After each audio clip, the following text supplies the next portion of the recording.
جو اس وقت پاکستان کی ریاست نے پاکستان کے عوام کے خلاف ایک جنگ کا ماحول پیدا کر دیا ہے۔ ہم پاکستان کے وفادار ہیں، ہم پاکستان میں فلاح دیکھنا چاہتے ہیں، ہم پاکستان میں سچائی دیکھنا چاہتے ہیں، ہم چاہتے ہیں پاکستان کے عدالتی عمل کا اعتبار ہو، ہم چاہتے ہیں جس کا ووٹ پڑے اس ووٹ کے مطابق ہی فیصلہ ہو، یہاں پہ اور کچھ نہ ہو۔ لیکن دیکھیں 5 اگست عمران خان نے پاکستان کی قوم کو کہا ہے کہ پرامن طریقے سے آئین اور قانون کے مطابق اپنے وجود کا اظہار کرو، صرف یہ بتاؤ کہ ہم موجود ہیں، ہم ختم نہیں ہو گئے۔ پشاور ہائی کورٹ نے ان کے حلقے سے الیکشن کی کارروائی کو روک دیا ہے، معطل کر دیا ہے۔ چترالی صاحب کو ناحق ہٹایا گیا تھا، الیکشن کمیشن نے آنن فانن ایک دن میں جو نوٹیفیکیشن کیا تھا ان کو ہٹانے کا اور الیکشن کرانے کا ان کے حلقے NA1 میں چترال، وہ تمام پروسیس آج پشاور ہائی کورٹ نے معطل کر دیا ہے۔ تو میں آپ کو مبارکباد پیش کرتا ہوں چترالی صاحب، اور انشاءاللہ آپ کی اپیل جو اسلام آباد ہائی کورٹ میں دائر ہو چکی ہے اس میں بھی آپ سرخرو ہوں گے اور آپ اپنی نشست بھی رکھیں گے اور آپ بے گناہ قرار پائیں گے۔ تو بہت آپ کو میں دعا بھی دیتا ہوں اور مبارک بھی دیتا ہوں۔ اس کے علاوہ میں یہ عرض کرنا چاہوں گا کہ جو اس وقت پاکستان کی ریاست نے پاکستان کے عوام کے خلاف ایک جنگ کا ماحول پیدا کر دیا ہے، جس طرح پے در پے فیصلے لیے جا رہے ہیں عدالتوں سے یا عدالتیں فیصلے کر رہی ہیں، ہم نے دیکھا پچھلے چند دنوں میں عمر ایوب صاحب، شبلی فراز صاحب، اس سے پہلے ہمارے leader of the opposition Punjab assembly میں بچر صاحب، احمد چٹھا صاحب، بلال اعجاز صاحب اور دیگر کئی ہمارے دوست جو ہیں، چترالی صاحب کی بات کی میں نے، تو یہ تمام لوگ جس طرح ان کو معطوب کیا جا رہا ہے، جس طرح ان کو نااہل قرار دیا جا رہا ہے، 10 سال کی سزائیں دی جا رہی ہیں، یہ ایک شرمناک باب ہے ہماری تاریخ کا۔ اگر آپ ان فیصلوں کو پڑھیں تو تمام یہ فیصلے صرف 2 پولیس کے گواہان کی گواہی پر مبنی ہیں۔ ایک گواہ کہتا ہے کہ میں چکری 4 مئی کسی طرح عمران خان صاحب کے پاس جا کے بیٹھ گیا اور انہوں نے میری موجودگی میں ایک سازش کا ذکر کیا۔ دوسرا گواہ وہ بھی پولیس کا ملازم ہے، وہ کہتا ہے 7 مئی کو کسی طرح میں زمان پارک میں عمران خان صاحب کے ڈرائنگ روم میں داخل ہو گیا جہاں وہ گفتگو فرما رہے تھے اور میری موجودگی میں انہوں نے گفتگو فرمائی۔ اس گواہی کو پہلے ہی سرگودا کی ATC رد کر چکی ہے، کہہ چکی ہے کہ کوئی عقل اس گواہی کو مان نہیں سکتی کہ پولیس والے جو ہیں اچانک نمودار ہو جائیں، بیٹھ جائیں اور ایک سازش بنی جا رہی ہو جس کا کوئی وجود نہیں در حقیقت، اور اس سازش کی یہ گواہی دیں، سنتے رہیں وہاں بیٹھے ہوئے اطمینان سے، اس کے بعد گھر جا کے سو جائیں۔ تو یہ تمام جو معاملہ ہے وہ پاکستان کی قوم کے سامنے ہے۔ جن جج صاحب نے سرگودا میں اس گواہی کو ماننے سے انکار کیا تھا، ان کے ساتھ کیا ہوا، کس طرح ان کے گھر پہ فائرنگ ہوئی اور اس کے بعد مقدمات دیگر عدالتوں میں چلے، اور یہ دیگر عدالتیں اب ایک بالکل مختلف نوعیت کا فیصلہ دے رہی ہیں، اسی رد شدہ گواہی کی بنیاد پر لوگوں کو 10 سال سزائیں دے رہی ہیں۔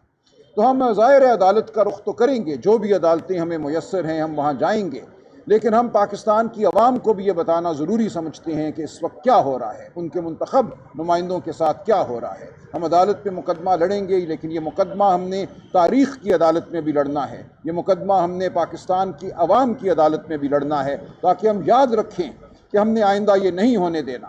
ہم نے اپنے عدالتی عمل کا اعتبار بحال کرنا ہے، ہم نے اپنے قانون کا اعتبار بحال کرنا ہے۔ یہ ہے عمران خان کی جنگ، یہ ہے ہماری جنگ۔ ہم نے اپنے الیکشن کا اعتبار بحال کرنا ہے۔ جس طرح الیکشنوں کو لوٹا گیا، اس کے بعد جس طرح عدالتی عمل کو استعمال کیا گیا، یہ ہماری تاریخ کا ایک انتہائی تاریک باب ہے۔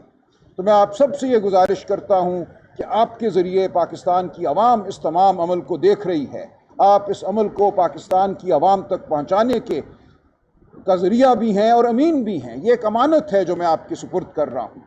تو ہم سب آپ کے سامنے پیش ہوتے رہیں گے، حق بات کرتے رہیں گے، سچائی کی جانب اس ریاست کو ہم دعوت دیتے رہیں گے۔ ہم ریاست کے وفادار ہیں، ہم پاکستان کے وفادار ہیں، ہم پاکستان میں فلاح دیکھنا چاہتے ہیں، ہم پاکستان میں سچائی دیکھنا چاہتے ہیں، ہم چاہتے ہیں پاکستان کے عدالتی عمل کا اعتبار ہو، ہم چاہتے ہیں جس کا ووٹ پڑے اس ووٹ کے مطابق ہی فیصلہ ہو، یہاں پہ اور کچھ نہ ہو۔ تو ہم ہر طرح سے پاکستان کے ساتھ کھڑے ہیں، پاکستان کی یگانگت کے ساتھ کھڑے ہیں، پاکستان کی فلاح کے لیے اپنا رول ادا کرنے کو کھڑے ہیں۔ ہم باغی نہیں ہیں، ہم غدار نہیں ہیں۔ میرے اوپر مجھے پتہ چلا کر میں آیا ہوا تھا یہاں ملاقات کرنے دوستوں سے، 9 مقدمے میری غیر حاضری میں اچانک اسلام آباد میں بنا دیے گئے، وہ FIR ہیں جن میں میرا کوئی نام نہیں، ذکر نہیں، اس میں میرے خلاف وارنٹ جاری کر دیے گئے۔ اس وقت صورتحال یہ ہے کہ تقریباً 30 کے قریب دہشت گردی کی FIRیں میرے خلاف کاٹ دی گئی ہیں۔ تو ٹھیک ہے، یہ بھی ہونا تھا۔ میں نے 30-32 سال وکالتی عمل میں گزارے، پاکستان کے آئین شرافت کو سر بلند کرنے کی کوشش کی، وہ کوشش میں کرتا رہوں گا۔ مجھے کوئی چاہے دہشت گرد کہے، مجھے کچھ بھی کہے، میرا جو رشتہ ہے وہ پاکستان کے ساتھ ہے، میرا رشتہ پاکستان کے آئین کے ساتھ ہے، میرا رشتہ پاکستان کی عوام کے ساتھ ہے۔ اس رشتے کو ہم نبھاتے رہیں گے، ہم سچ کے ساتھ کھڑے رہیں گے۔ آپ سب کا بہت شکریہ۔ سر یہ بتائیں کہ 5 اگست کا جو آپ کا احتجاج کا پلان ہے وہ انٹیکٹ ہے؟ دوسری ہے کہ بتایا جا رہا ہے کہ 9 مئی جیسی صورتحال دوبارہ بن گئی ہے، پکڑ دکڑ شروع ہونے والی ہے، مزید رہنماؤں کے اوپر پرچے ہونے جا رہے ہیں۔ جی ایسا ہی ہے، میں نے عرض کیا، میرے اوپر جیسے پرچے ہوئے ہیں، وارنٹ جاری کیے گئے ہیں، اوروں کے ساتھ بھی یہی کچھ ہو رہا ہے، گھروں میں پولیس داخل ہو رہی ہے، مار پیٹ کا سما ہے، یہ سب کچھ ہے۔ لیکن دیکھیں 5 اگست عمران خان نے پاکستان کی قوم کو کہا ہے کہ پرامن طریقے سے آئین اور قانون کے مطابق اپنے وجود کا اظہار کرو، صرف یہ بتاؤ کہ ہم موجود ہیں، ہم ختم نہیں ہو گئے، ہماری آواز موجود ہے، ہماری شناخت موجود ہے، ہم خود موجود ہیں۔ تو ہم نے اس کے علاوہ کچھ نہیں کرنا، ہمارا کوئی توڑ پھوڑ کسی قسم کا کہ انتشار کا کوئی پروگرام نہیں ہے۔ اگر کوئی ہم پہ یہ الزام لگاتا ہے تو یہ جھوٹا الزام ہوگا، لائے عمل میں نے نہیں دینا۔ یہ تمام جو عمل ہے یہ پاکستان تحریک تحفظ آئین کے تحت عمران خان صاحب کی حمایت سے چل رہا ہے۔ انہوں نے یہ حکم دیا ہے کہ ایک پرامن آئینی جد و جہد جو ہے وہ کی جائے۔ اس جد و جہد میں ہمارے سربراہ محمود خان اچکزئی صاحب ہیں، اس میں سیکرٹری جنرل اس تحریک کے تحفظ آئین کی جو ہماری تحریک ہے وہ اسد کیسر صاحب ہیں، اور ساتھ ساتھ ہمارے تمام صوبوں کے جو صدور ہیں، جو کوارڈینیٹر ہیں، انہوں نے اس تمام عمل میں ساتھ دینا ہے۔ انہوں نے اس تمام عمل میں ہر شہر میں، ہر قریے میں، ہر گاؤں میں، ہر ٹاؤن میں یہ بتانا ہے کہ ہم نے کس طرح اپنا پرامن اور آئینی احتجاج کرنا ہے۔ سلمان صاحب اس کے ساتھ یہ ایک کوشچن ہے کہ 5 اگست کو آپ لوگوں نے جو ہے ہر سال اتصال کشمیر کے دن سے منانے کا اعلان کیا تھا، اور یہ عمران خان نے کیا تھا۔ جی بالکل۔ تو پھر آپ دیکھیں کشمیر کی جگہ اپنا احتجاج کریں۔ دیکھیں ہمارے اپنے ملک میں اگر استحصال ہوگا تو ہم اس کے خلاف بھی تو نکلیں گے نا۔ ہم بالکل کشمیر کی عوام کے ساتھ کھڑے ہیں، کشمیر کی عوام کو ان کے حقوق ملنے چاہیے۔ ہم سمجھتے ہیں کہ ان کو بھی جمہوری حقوق عطا نہیں کیے گئے، ان کی بھی آواز کو سلب کیا گیا۔ آج اسی قسم کی صورتحال اگر ہم پاکستان میں دیکھتے ہیں تو ہم پاکستان میں بھی آواز بلند کریں گے، ہم ہر مظلوم کے لیے آواز بلند کریں گے، وہ بلوچستان ہو، وہ خیبر پختونخوا ہو، وہ سندھ کا حاری ہو، وہ پنجاب کا وہ ڈرا ہوا شخص ہو جس کے گھر کو توڑ دیا گیا ہے، ہم ہر ایک کے ساتھ کھڑے ہیں۔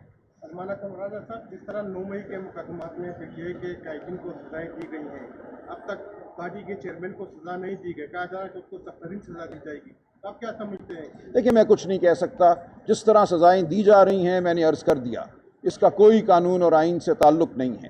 ہم سمجھتے ہیں کسی کو بھی سزا نہیں ملنی چاہیے، لیکن یہ عمل جو ہے شفافیت سے آگے چلنا چاہیے تاکہ قانون کا بول بالا ہو اور واقعی ملک میں عدل ہو۔ بہت شکریہ، بڑی مہربانی۔ Thank you, sir.